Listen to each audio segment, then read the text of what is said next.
Je suis présent à Pau, en fait, je dirais pour deux raisons.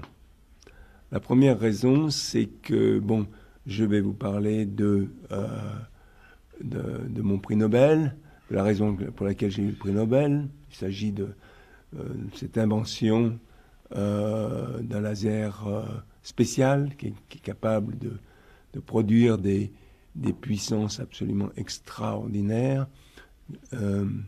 Mais aussi parce que j'ai un ami qui est très cher, qui a commencé ses travaux avec moi.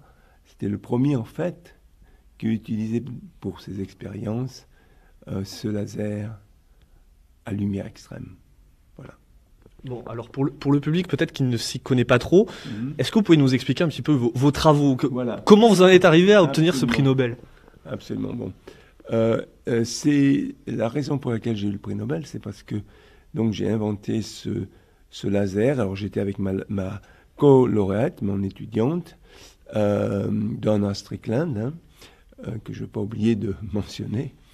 Et parce que nous avons démontré des lasers qui peuvent produire des puissances vraiment extraordinaires. Quand je dis extraordinaires, vous allez pouvoir l'apprécier, mais c'est des lasers, des puissances qui sont produites, c'est des puissances équivalentes à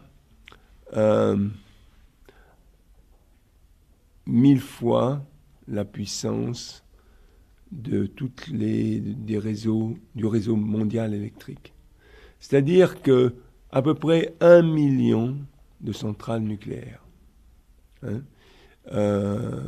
Donc voilà, ça c'est produit par un laser qui est grand comme une grande table, quoi, voilà. Et donc ce type de laser permet si on l'utilise pour l'interaction avec la matière, ça c'est une application un peu scientifique, elle permet vraiment d'observer l'interaction de la matière dans des conditions tout à fait extrêmes. Maintenant, il y a des applications qui sont beaucoup plus simples à comprendre. Ces lasers, parce qu'ils ont des impulsions très très courtes, il faut que je vous dise aussi que la durée de ces impulsions est extrêmement courte, puisqu'elle est de l'ordre du millionième de milliardième de seconde. Donc c'est très très court, et parce que cette puissance est produite par ces impulsions ultra courtes, on peut l'utiliser pour faire des découpes. Que ce soit pour de l'usinage ou encore en médecine, que ce soit pour l'œil, par exemple, des découpes excessivement précises. Ce sont les découpes les plus précises qu'on puisse faire.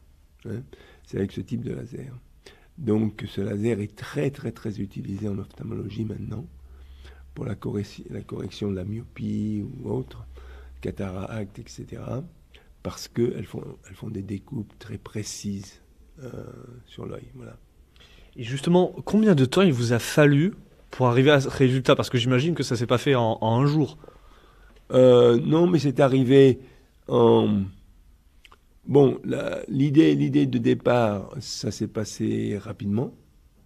Mais après la démonstration, parce qu'il ne s'agit pas d'avoir l'idée, il faut la démontrer.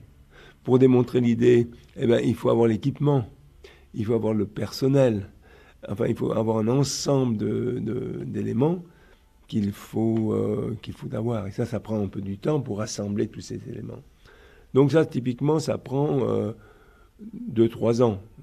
Ça dépend à quel niveau on veut développer, mais c'est le temps qui nous a pris, quoi, bien sûr, entre l'idée de départ et puis la démonstration réelle